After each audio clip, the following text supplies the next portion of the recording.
नमस्कार। आज हम जीव विज्ञान के एक ऐसे टॉपिक पर बात करने वाले हैं जो बहुत ही ज़रूरी है और हम कोशिश करेंगे कि इसे एकदम आसान बना दें। तो चलिए बिना किसी देरी के सीधे उस सवाल पर आते हैं जो बायो की तैयारी कर रहे हर स्टूडेंट के मन में होता है। और वो टॉपिक है ह्यूमन रिप्रोडक्शन। जी हाँ, और आज हम मिलकर एग्जाम के लिहाज से इसकी एक पक्की तैयारी का ब्लूप्रिंट बनाने वाले हैं। देखिए, सबसे पहले तो एक बहुत कॉमन सवाल आता है कि इन सारी घटनाओं का सही सीक्वेंस क्या है। तो चलिए सबसे पहले इसी को पक्का कर लेते हैं। ये जो पूरा सीक्वेंस है ना, इसे समझना इस टॉपिक की नींव है।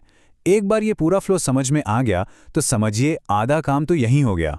ठीक है, तो अब इस कहानी के पहले हिस्से को समझते हैं, यानी मेल रिप्रोडक्टिव सिस्टम। इसमें दो तरह के ऑर्गन्स होते हैं, ये समझना बहुत जरूरी है।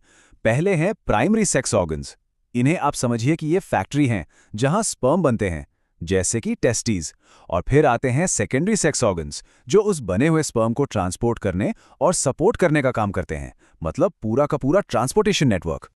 अच्छा, ये जो नंबर है ना 2 से 2.5 डिग्री सेल्सियस कम, ये एग्जाम में बहुत पूछा जाता है। मतलब सही से स्पर्म बनाने के लिए, जिसे हम स्पर्मेटोजेनेसिस कहते हैं, टेस्टिस का टेम्परेचर बॉडी के कोर टेम्परेचर से थोड़ा कम होना ही चाहिए। और ये रहा एक और क्लासिक एग्जाम क्वेश्चन, स्पर्म का पूरा रास्ता, मतलब कहाँ बनता है और फिर कहाँ से होकर गुजरता है। चलिए इस पूरे पाथवे को स्टेप बाय स्टेप देखते हैं। अब जरा टेस्टिस के अंदर झांककर देखते हैं। यहाँ 3 तरह के मेन सेल्स हैं और तीनों के अपने अपने जरूरी काम हैं। स्पर्मेटोगोनिया तो वो जर्म सेल्स हैं जिनसे आगे चलकर स्पर्म बनते हैं। फिर आती हैं सर्टोली सेल्स, जो इन बनते हुए स्पर्म को पोषण देती हैं। कह सकते हैं कि ये नर्स सेल्स हैं। और आखिर में है लेडिक सेल्स, जो बनाती हैं टेस्टोस्टेरॉन। तो ये तो हुई मेल सिस्टम की बात। अब इस ब्लूप्रिंट के दूसरे और उतने ही जरूरी हिस्से पर चलते हैं, फीमेल रिप्रोडक्टिव सिस्टम। अक्सर एग्जाम्स में ये सवाल बहुत आता है कि फर्टिलाइजेशन आखिर होता कहाँ है। वैसे तो जवाब है फैलोपियन ट्यूब, लेकिन अगर और भी स्पेसिफिक पूछा जाए तो सही जगह है एम्प्यूला। ये फैलोपियन ट्यूब का ही एक खास हिस्सा है। ओवरी के अंदर फॉलिकल का डेवलपमेंट भी एक बहुत ही ऑर्गेनाइज्ड प्रोसेस है। ये प्राइमरी फॉलिकल से शुरू होता है, फिर सेकेंडरी बनता है, फिर टर्शरी और आखिर में बनता है मैच्योर ग्राफिन फॉलिकल। यही वो स्टेज है जब ये ओव्यूलेशन के लिए पूरी तरह तैयार होता है। और ओव्यूलेशन के बाद जो बचा कुचा हिस्सा होता है वो बन जाता है कॉर्पस ल्यूटियम। ट्विन्स का कॉन्सेप्ट भी समझना जरूरी है। देखिए, 2 तरह के होते हैं। एक होते हैं आइडेंटिकल ट्विन्स या मोनोजाइगोटिक। इसमें एक ही जाइगोट 2 हिस्सों में बट जाता है, तो दोनों बच्चे जेनेटिकली बिल्कुल एक जैसे होते हैं। और दूसरे होते हैं फ्रेटर्नल ट्विन्स यानी डाइजाइगोटिक। इसमें 2 अलग अलग एग 2 अलग अलग स्पर्म से फर्टिलाइज होते हैं। तो ये जितनी भी प्रोसेस हमने देखी, ये सब कुछ ऐसे ही अपने आप नहीं हो रहा। इन सबको कंट्रोल कर रहा है एक हार्मोनल ऑर्केस्ट्रा। मतलब हार्मोन्स का एक ऐसा कमाल का तालमेल जो पूरी प्रक्रिया को चलाता है। और इस ऑर्केस्ट्रा का कंडक्टर कौन है? वो है हमारा ब्रेन। और ब्रेन में बैठा हाइपोथैलेमस। यहीं से पहला सिग्नल जाता है GnRH के रूप में, जो जाकर एंटीरियर पिट्यूटरी को जड़ाता है। और फिर anterior pituitary 2 main hormones release करती है, FSH और LH।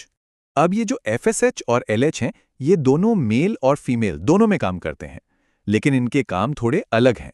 फीमेल्स में FSH फॉलिकल्स को ग्रो कराता है, तो मेल्स में स्पर्म बनाने में मदद करता है। वहीं दूसरी तरफ LH फीमेल्स में ओव्यूलेशन करवाता है और मेल्स में टेस्टोस्टेरोन बनवाता है।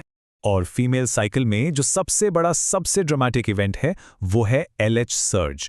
मतलब मेंस्ट्रुअल साइकिल के लगभग 14वें दिन LH का लेवल अचानक से बहुत तेजी से बढ़ता है और यही पीक है जो ओव्यूलेशन करवाता है। तो पूरे मेंस्ट्रुअल साइकिल को हम 2 फेज में बांट सकते हैं। पहला है फॉलिकुलर फेज, जिसमें ईस्ट्रोजन हार्मोन डोमिनेट करता है, और दूसरा है ल्यूटियल फेज, जिसमें प्रोजेस्टेरोन का राज होता है। यही प्रोजेस्टेरोन यूट्रस की लाइनिंग को मेंटेन करता है ताकि अगर फर्टिलाइजेशन हो जाए तो इम्प्लांटेशन हो सके।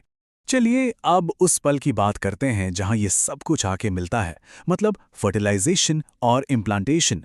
वो पल जब एक नए जीवन की शुरुआत होती है। एक बहुत इंटरेस्टिंग बात यह है कि स्पर्म फीमेल रिप्रोडक्टिव ट्रैक में पहुंचते ही फर्टिलाइज करने के लिए तैयार नहीं होते।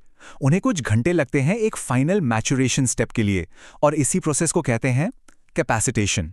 अब जैसे ही एक स्पर्म एग को टच करता है, एग को ये पक्का करना होता है कि कोई और स्पर्म अंदर ना पाए, और इसके लिए एग के पास दो कमाल के डिफेंस मैकेनिज्म है। पहला है फास्ट ब्लॉक, एक तरह का इलेक्ट्रिक शॉक जो बाकी स्पर्म्स को दूर भगा देता है, और फिर आता है स्लो ब्लॉक जो एक परमानेंट केमिकल बैरियर बना देता है। एग के बनने की कहानी भी बहुत अनोखी है। स्पर्म्स तो लगातार बनते रहते हैं, पर एग का डेवलपमेंट स्टेजेस में रुका रहता है। मतलब प्राइमरी oocyte मियोसिस 1 में अरेस्ट हो जाता है, फिर सेकेंडरी oocyte मियोसिस 2 में अरेस्टेड होता है, और ये मियोसिस 2 तभी पूरा होता है जब स्पर्म की एंट्री होती है। और जब इम्प्लांटेशन सक्सेसफुल हो जाता है तो जो अर्ली एम्ब्रियो है वो एक हार्मोन रिलीज करना शुरू करता है, HCG। यही वो प्रेगनेंसी हार्मोन है जो कॉर्पस ल्यूटियम को मेंटेन रखता है। और हाँ, जो प्रेगनेंसी टेस्ट किट्स होती हैं वो इसी HCG को डिटेक्ट करती हैं। तो जरा सोचिए, हार्मोन्स के एक सटीक सिग्नल से लेकर सेल मेम्ब्रेन पर उस एक इलेक्ट्रिक ब्लॉक तक, ये पूरी प्रक्रिया कितनी ज्यादा प्रिसिजन मांगती है। ये सब कुछ हमें जीवन की बारीकियों और उसकी अद्भुत इंजीनियरिंग के बारे में क्या बताता है? वाकई में ये एक शानदार बायोलॉजिकल सफर है।